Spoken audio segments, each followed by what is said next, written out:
Everyone.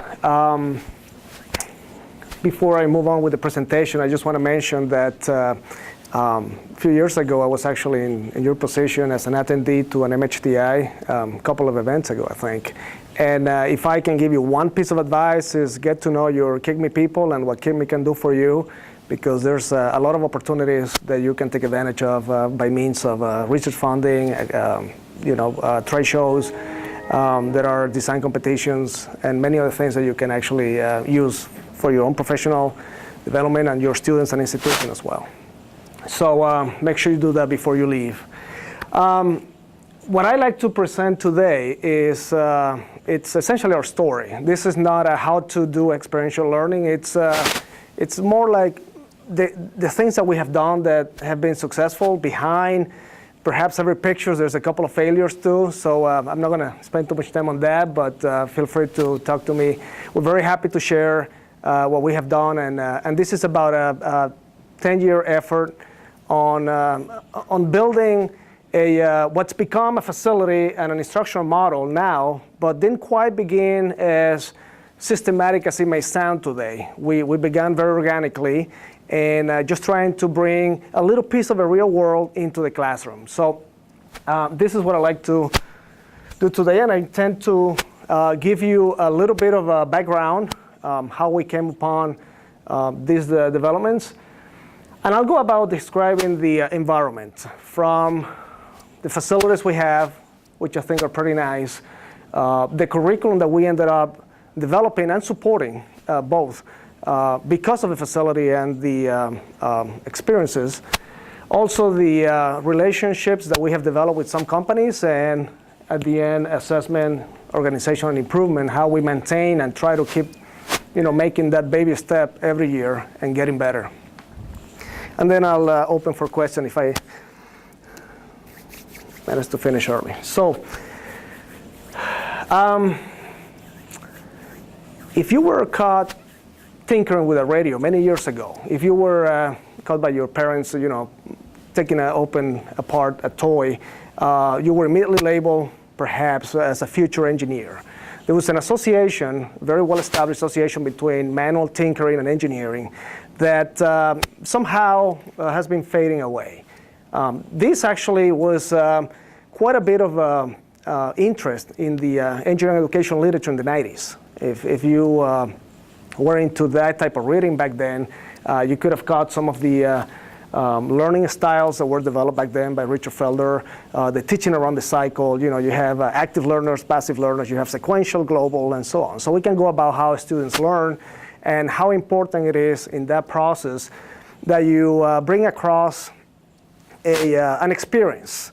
Because one of the things that was found in the 60s and 70s is that let's not call it the degree of learning, but the knowledge retention increases when you go from just a lecture, like we're right now, telling something in a one-way passive manner to students, all the way to performing the activity with your hands, with your computer, whatever mechanism you have. So we found that retention increases as we move and progress through those activities into a more active, collaborative scenario. So that was a much revived discussion in the 90s. Lamancusa, professor at Penn State, actually took a very much interest in trying to revive that association of tinkering with engineering education today. They founded, I think it was the key player in founding the, I'm sure you may have heard about it, the Learning Factory at Penn State, still a much thriving organization. It's related to curriculum across several years, so it's longitudinal instructional delivery more than a facility, even though they do have laboratories associated with that, which I think got quite a bit of an attention back in the 90s. So around that time, and as I was looking for a job at a university, I ended up at RIT, which is a place that emphasizes experiential learning. It's in its mission. It's a career-oriented institution, which means we're essentially a co-op school. It's a 5-year school, one of which is spent on co-ops, essentially.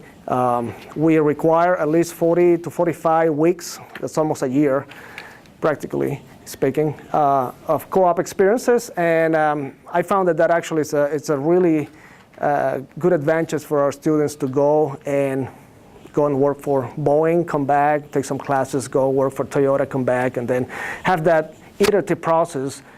We're in a quarter system which facilitates small, short co-ops. Anyway, found myself in this place, and but at the same time, in my department, which was one of the newer ones, we didn't have quite that flavor in the curriculum. So I'm trying and struggling to have my students leave some of these experiences. And I began asking some questions. How can I teach a production systems class or manufacturing systems class and really let the student feel? How does it feel to be at a situation in a production line, like an unbalanced line?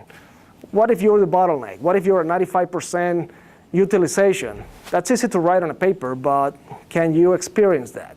So that was my, if you will, initial set of questions that led to, okay, can we now try to set something up?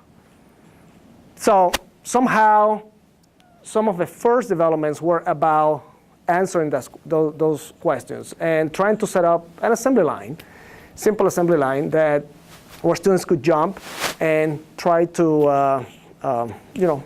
run a few shifts and see what it feels like to be on those. It does many things. It brings an appreciation for the people who are on the other end of your analysis, if you will. It also allows you to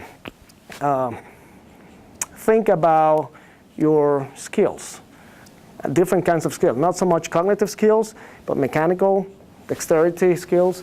And believe it or not, we today have, and I'm sure we all do, students in our senior years, we never use a screwdriver, and yet they're probably 6 months away from managing a production line at a major automotive assembly plant. Nothing wrong with that, but I think that connection puts you in a place where you can do very interesting problem solving. So we started out that way, very organically, not having a chartered path of any means, of any kind, and we started purchasing, few workstations, talking to companies, can you donate some parts so I can assemble them, and beginning on this development with some kind of a mission of bringing that real world into the classroom, somehow. Today, that mission, if I were to regurgitate it back, it's a little bit different.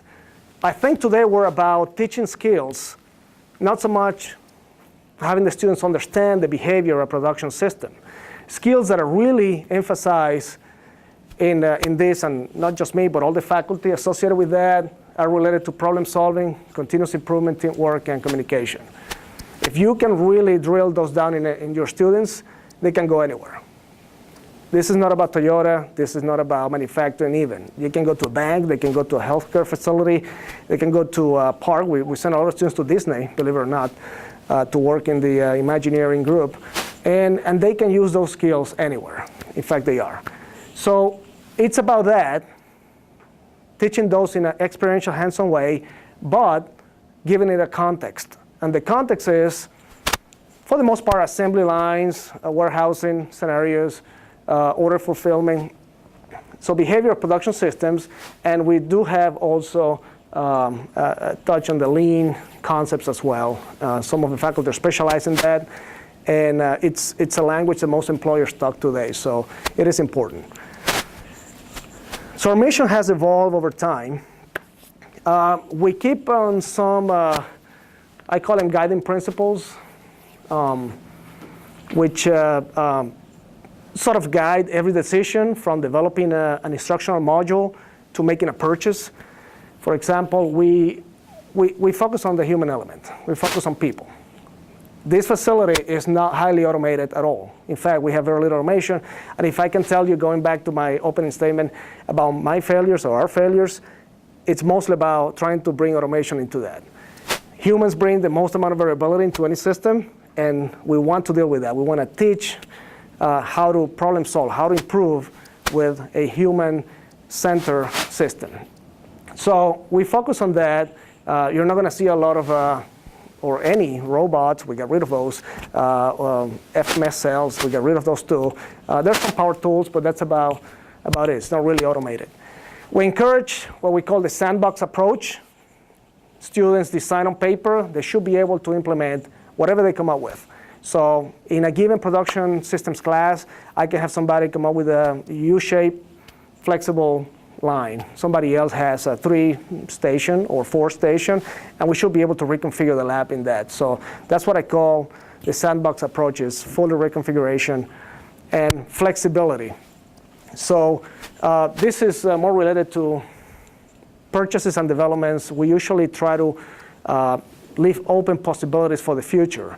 I have purchased equipment that I have an immediate need, but then I go for perhaps a bigger capacity because I know 3, 4, 5 years down the road, we're going to need it. An example of, as a very simple example, we just implemented a pick-to-light system just this past month, and we were buying beans and carts for that system, and we went for some of those that allow multiple orders to be filled at the same time. But that's not something that we're able or capable to do just now. But I know that in a couple of years, maybe 4 years, we'll figure that out. So we try to keep that tenet in mind when we enable some of the experiences. And finally, we try to use real equipment, real parts, real components. And this started out more of a personal trying to stay away from the Legos and bring the students into a closer as possible environment. So those are the kinds of things that go through our minds when we start a development or make a purchase for the lab. If I were to talk about the activities, first and foremost, we do physical production runs. We have the students design systems and perform in them. So if you're going to design a production line with 4 workers and you tell them it's going to be balanced, or the bottleneck is going to be station number 3 at 93%, then do it. And then they do it, and guess what? It never matches. Never, ever matches. So there's a lot of discussion, debriefing, and improvement that comes from that process. That process that I just described of design on paper, act it out, and debrief it, I found to be one of the richest that I encountered in my academic life. Because of that closure that you bring. So we also do a number of other activities, from line balancing, plan, do, check, act improvement. It's an A3 problem solving. It's crucial to all the most courses. It's some value stream mapping, conveyance, material handling, and we just, like I said, we just implemented a warehouse section that will allow us to do many other things. But this is brand new, so I'll show you some pictures, but we don't have really the activities figured out yet.